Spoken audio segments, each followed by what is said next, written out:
Magandang araw, ako po si Pearl. Ito na nga. So mag-i-start na po akong magpinta ng mga gulong. Kasi naisip ko po ito ang aking design para sa gagawin kong landscape. Kasi ako po ang na-assign na officer sa aming area para sa beautification ng aming compound. Magpipintura pala. Kita ako? Okay, tara kita. Buti na lang may taga-video ako. Ang aking nanay, tagahawak ng aking cellphone. Kasi ang hirap, nagpipintura, nagbibideo. Parang nakakapagod lalo. Buti na lang, nandiyan ang nanay ko. Thank you, Nay. Hindi nga makadinig eh.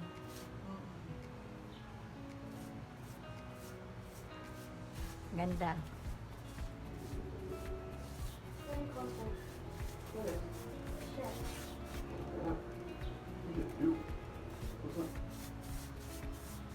Hindi ko alam.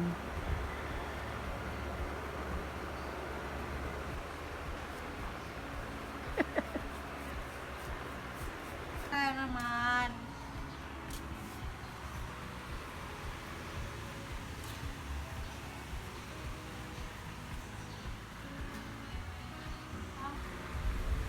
Sabi ng anak ko, tumulong daw ako mag-drawing.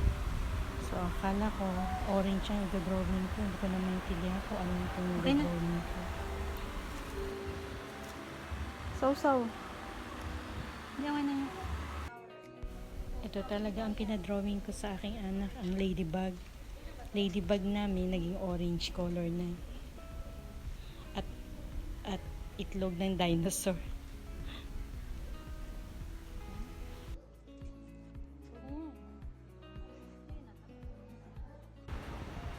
Magandang hapon. Bala ko ngayon mag-landscape namin kasi iisip ko kahapon kasi bumagyo. So, gawin ko ngayon para malambot pa ang mga lupa at hindi masyadong mainit. Samahan niyo ako. Dala akong pala.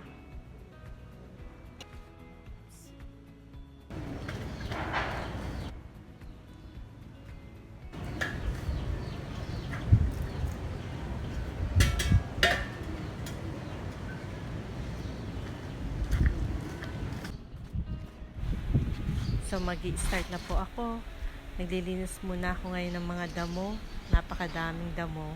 At mga plastic na tinatapon ng mga bata ang basura.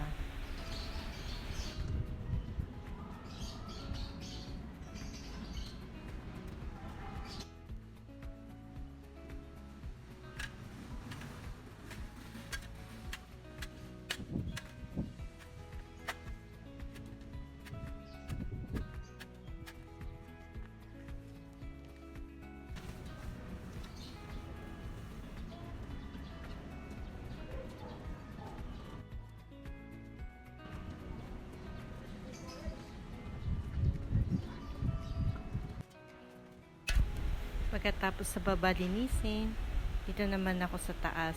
Dito ko talaga ilalagay ang mga gulong. So ipapatag ko muna mga dahon. Dahon? Lupa pala. Hehe. Ang hirap talaga mag voice over. Nakakakaba. Pero natututo rin ako kasi syempre mabilisan ang isip dito ang gamitan, pero hindi mabilis ang isip ko. Basta at least kung ano yung nailalabas ko sa utak ko, yun ang sasabihin ko. At thank God, nagagawa ko naman kahit paunti-unti. Parang walang nangyaring bagyo. Kahapon lang napakalakas ng bagyo. Ngayon, parang ano lang, normal day. Basta importante, safe tayong lahat. At nairaos din ang bagyong dumaang ng napakalakas na Karina.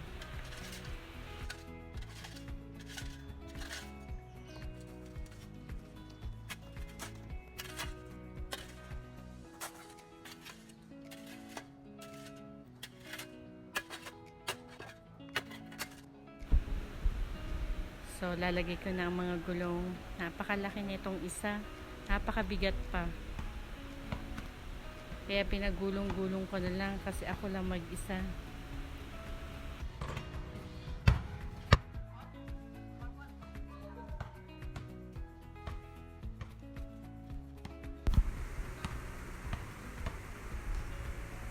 Yung ladybug ko parang mukhang lamok na.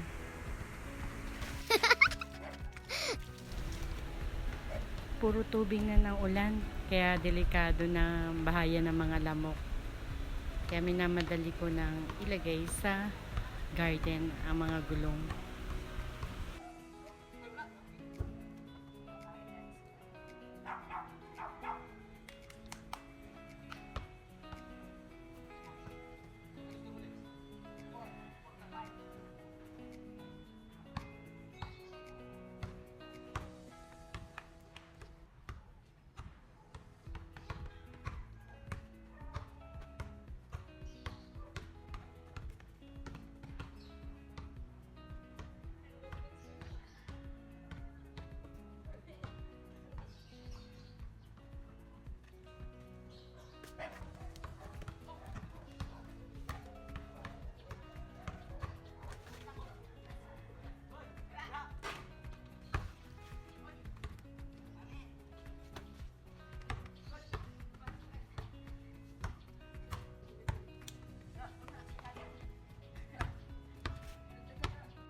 Pagkatapos ko lagyan ng lupa, ang nilagay ko mga halaman ay pandakaki at isang klaseng namumulaklak na halaman. Sa ngayon, hindi pa siya masyadong maganda kasi maliliit pa. Kapag yan ay lumago at lumaki na, doon mo talaga makikita o ma-appreciate ang ganda ng garden.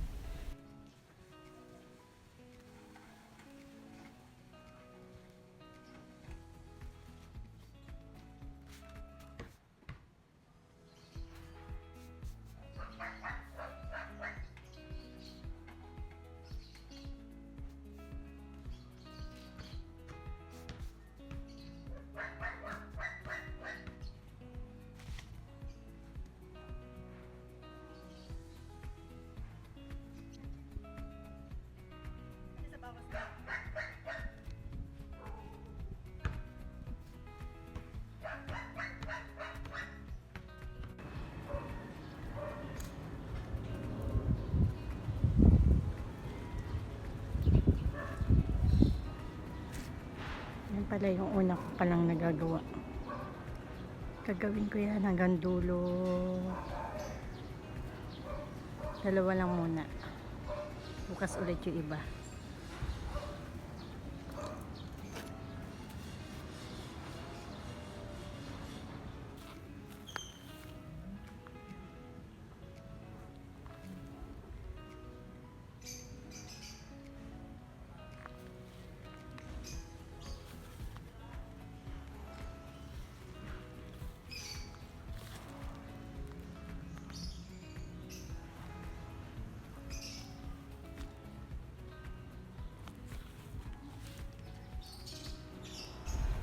Salamat po sa inyong panonood. Tiyan